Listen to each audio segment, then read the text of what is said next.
बहू, गाजर का हलवा तो बहुत टेस्टी बना है। और हलवा है तो लेकर आओ भाई, मुझे तो बहुत अच्छा लग रहा है। निशा की सास शोभा जी बोली तो निशा खुश हो गई। वो रसोई में गई और उसने एक कटोरी और हलवा लाकर अपनी सास को दे दिया। उसकी सास ने वो हलवा खा लिया।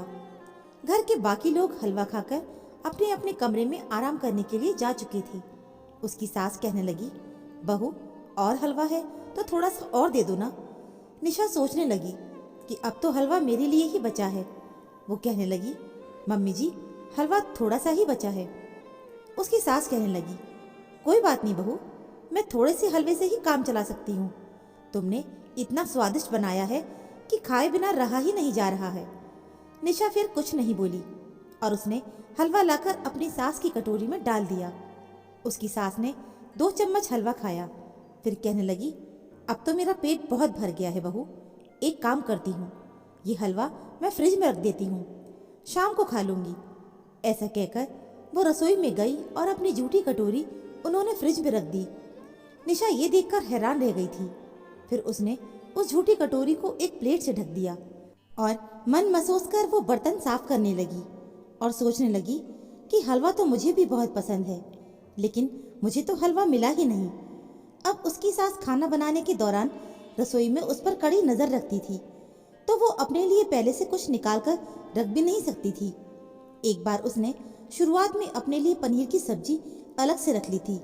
तब उसकी सास ने हंगामा मचा दिया था कि तुम छुपाकर खाना क्यों खाती हो, तुम्हें इस घर में खाने पीने की कमी है क्या। तब से उसने अपने लिए कुछ भी अलग से निकालना ही बंद कर दिया था। ऐसे ही एक दिन दोपहर में निशा ने दोपहर का खाना बना दिया था। आज उसने मटर पनीर की सब्जी बनाई थी। सब्जी बहुत स्वादिष्ट बनी थी। उसकी खुशबू से ही निशा की भूख बहुत तेज हो गई थी। तभी उसके ससुर की आवाज़ आई। वो कहने लगे, बहू, आज तो स्वादिष्ट सब्जी बनाई है तुमने, तुम्हारी बनाई सब्जी की खुशबू बाहर तक आ रही है, चलो अब फटाफट से खाना लगा दो।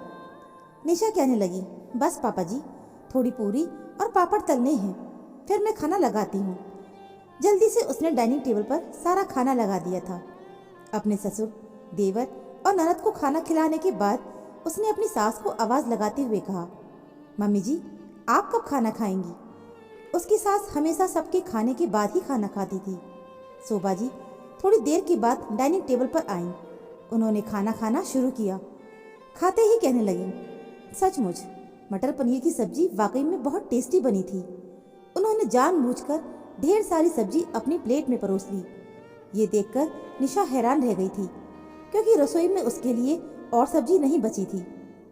परसों भी उसने गाजर का हलवा बनाया था, तो ऐसे ही उसकी सास ने गाजर का हलवा एक्स्ट्रा लेकर खा लिया था और बाकी का बचा हुआ हलवा भी अपनी कटोरी में लेकर जूठा कर दिया था। उसके बाद जब उनसे खाया नहीं गया तो उन्होंने वो हलवा फ्रिज में रख दिया था और उस हलवे को शाम को उन्होंने खाया था। निशा को ये बात थोड़ी अजीब सी लगी, लेकिन उसने कुछ भी नहीं कहा था। हालांकि ससुराल आने के बाद अक्सर उसके साथ ऐसा ही हो रहा था कि कोई न कोई खाने की चीज उसे कम पड़ ही जाती थी और उसे एडजस्ट करना पड़ जाता था। आज भी मटर पनीर की सब्जी खत्म हो चुकी थी। निशा अपनी सास को कुछ बोल नहीं पाई कि और सब्जी मत लीजिए, मेरे लिए सब्जी नहीं बची है। थोड़ी देर के बाद जब उसकी सास ने खाना खा लिया तो ढेर सारी सब्जी उनकी प्लेट में बची हुई रह गई थी। वो अपनी प्लेट लेकर उठी और डस्टबिन की ओर जाने लगी तो निशा बोल पड़ी, मम्मी जी, आपने प्लेट में ज़्यादा सब्जी ले ली थी और अब झूठी सब्जी आप फेंकने जा रही हैं, लेकिन मेरे लिए तो सब्जी बची ही नहीं है। अगर ये सब्जी पेट भरने के काम आती तो कितना अच्छा होता, लेकिन अब ये सब्जी डस्टबिन भरने के काम आ रही है। उसकी सास गुस्से में मुंह फुलाते हुए कहने लगी, बहू, मैं अपने बेटे की कमाई से अपना पेट भरूं या डस्टबिन, ये मेरी मर्जी है। अगर तुम्हें सब्जी कम पड़ रही है तो तुम तेल में नमक मिलाकर उसके साथ रोटी खा लो। ऐसा कहकर सास ने सारी सब्जी डस्टबिन में डाल दी। ये देखकर निशा की आंखों से आंसू बहने लगे थे और वो सोचने लगी कि अगर यही सब्जी मैं खा लेती तो मम्मी जी का क्या बिगड़ जाता। उसे समझ में ही नहीं आ रहा था कि आखिर उसकी सास को उसके खाने पीने से क्या दिक्कत है। वो हक्की बक्की सी अपनी सास को डस्टबिन में सब्जी फेंकते हुए देख रही थी। तभी पीछे से उसके ससुर विनोद जी पानी लेने के लिए रसोई में आए। जब उन्होंने देखा कि उनकी पत्नी इतनी सारी सब्जी फेंक रही है तो वो 2 पल के लिए स्तब्ध से खड़े रह गए। फिर उन्होंने अपनी पत्नी से कहा कि अभी बहू ने खाना नहीं खाया है और आप इतनी सारी सब्जी डस्टबिन में फेंक रही हैं। पति को सामने देखकर शोभा जी सकपका गईं। उनके पति कहने लगे, घर के मर्द इतनी मेहनत से कमाई करके राशन पानी भरवाते हैं तो घर की औरतों का भी फर्ज बनता है कि वो उस राशन पानी को अच्छे से उपयोग करें, ना कि ऐसे बर्बाद करें। अरे आजकल कितने सारे लोगों को भरपेट भोजन भी नसीब नहीं होता है। वो लोग 2 वक्त की रोटियों को भी तरसते हैं और आप हैं कि इस तरह बनी बनाई सब्जी फेंक रही हैं। ये बिल्कुल भी अच्छी बात नहीं है। आपको जितना भी खाना है आप खा लीजिए, बाकी सब्जी जूठी करने की क्या जरूरत है आपको। शोभा जी ने पति को सामने देखते ही रंग बदलते हुए कहना शुरू कर दिया, अरे वो बहू ने इतनी खराब सब्जी बनाई थी कि खा ही नहीं गई तो मैं क्या करती। विनोद जी जरा गुस्से में बोले, सब्जी मैंने भी खाई है, सब्जी में कोई प्रॉब्लम नहीं है, बल्कि प्रॉब्लम आपकी सोच में है। मैं कितने दिनों से देख रहा हूँ डाइनिंग टेबल पर आप भर भर कर अपनी प्लेट में खाना ले लेती हो। बहू को खाना कम पड़ जाता है, आपको भूख नहीं रहती, लेकिन फिर भी आप ज़बरदस्ती खाना खा लेती हो।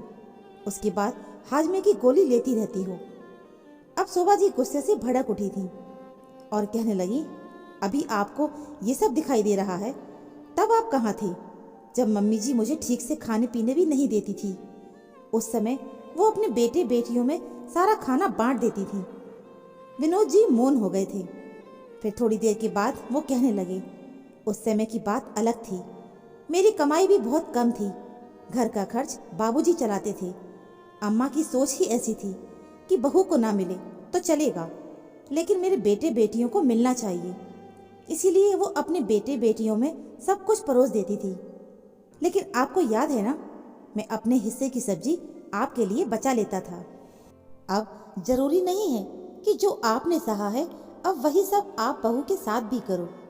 अब अम्मा इस दुनिया में नहीं है और ना ही घर के खर्च चलाने में कोई दिक्कत है, तो आप अपनी गृहस्थी में बहू के साथ वही सब क्यों दोहरा रही हैं। हम इस घर में बहू लेकर आए हैं, एक नया सदस्य जुड़ा है हमारे परिवार से। ये मेरी माँ नहीं है जिससे आप अपने साथ हुए बुरे व्यवहार का बदला ले रही हैं। ये हमारी बहू है, हमारे बेटे की पत्नी है, वही बेटा जिसे हम इतना प्यार करते हैं, उसे हम जीवन की हर खुशी देना चाहते हैं। तो फिर उसके जीवन संगनी के साथ ये भेदभाव क्यों?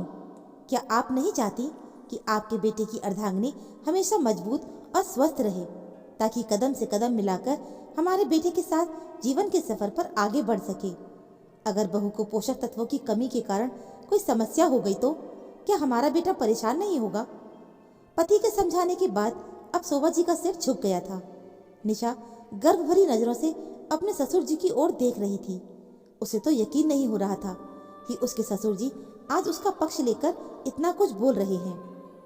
वैसे तो निशा के ससुर जी ज्यादा बोलते नहीं थे, तो निशा को लगता था कि वो घर के मामलों में कोई दिलचस्पी नहीं लेते हैं, लेकिन आज जिस तरह उन्होंने घर की बहू के पक्ष में बोला था तो उसका मन उनके प्रति आदर भाव से भर उठा था। उसकी आंखें आंसुओं से डबडबा उठी थी।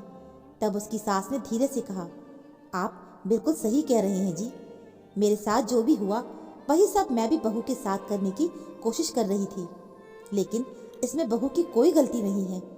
पता नहीं कैसे बहू के आने के बाद मैं सास बनते ही सोचने लगी कि मेरी सास मुझे जैसे रखती थी मैं भी अपनी बहू के साथ वही सब करूंगी। लेकिन आपके समझाने के बाद मुझे समझ में आ रहा है कि मेरे साथ जो भी हुआ उसमें मेरी बहू की कोई गलती नहीं है। जिस तरह मैंने घुट घुट कर जीवन बिताया है, उसी तरह मैं अपनी बहू को घुट घुट कर जीने के लिए अब मजबूर नहीं करूंगी। बहू, मुझे माफ़ कर दे। मैंने सब्जी जानबूझकर जूठी कर दी थी ताकि तुम्हें सब्जी कम पड़ जाए, लेकिन अब कभी भी तुम्हें खाने पीने में कोई दिक्कत नहीं होगी। तुम रुको, मैं अभी तुम्हारे लिए सब्जी बना देती हूँ। निशा धीरे से बोली, कोई बात नहीं मम्मी जी, मैं अचार के साथ रोटी खा लूँगी। एक समय सब्जी नहीं खाऊंगी तो कुछ बिगड़ नहीं जाएगा। लेकिन अब शोभा जी इतनी शर्मिंदा हो गई थी कि उन्होंने तुरंत ही आलू गोभी की सब्जी बनाकर अपनी बहू को खाना परोसकर खाने के लिए दिया। साथ में उन्होंने थोड़ा चटनी और सलाद भी तैयार कर दी थी। निशा खाना खाने बैठी तो उसका मन बहुत भावुक हो गया था। उसकी आंखों से आंसू बहने लगे थे। पिछले कुछ दिनों से जब खाने पीने के समय उसे कोई चीज कम पड़ जाती थी तो उसे अपने मायके की बहुत याद आने लगती थी और वो सोचती थी कि मायके में तो माँ हमेशा खाने पीने का ध्यान रखती थी, लेकिन सच में ससुराल में कोई बहू के खाने पीने के बारे में नहीं सोचता है। लेकिन आज उसके ससुर जी की समझदारी के कारण उसे भी ये घर अब अपना घर लगने लगा था। तो दोस्तों, उम्मीद है आपको ये कहानी ज़रूर पसंद आई होगी। इस कहानी के बारे में आपकी क्या राय है हमें कमेंट बॉक्स में ज़रूर बताइएगा। तो मिलते हैं फिर एक नई कहानी के साथ। कहानी सुनने के लिए आप सभी का बहुत बहुत धन्यवाद।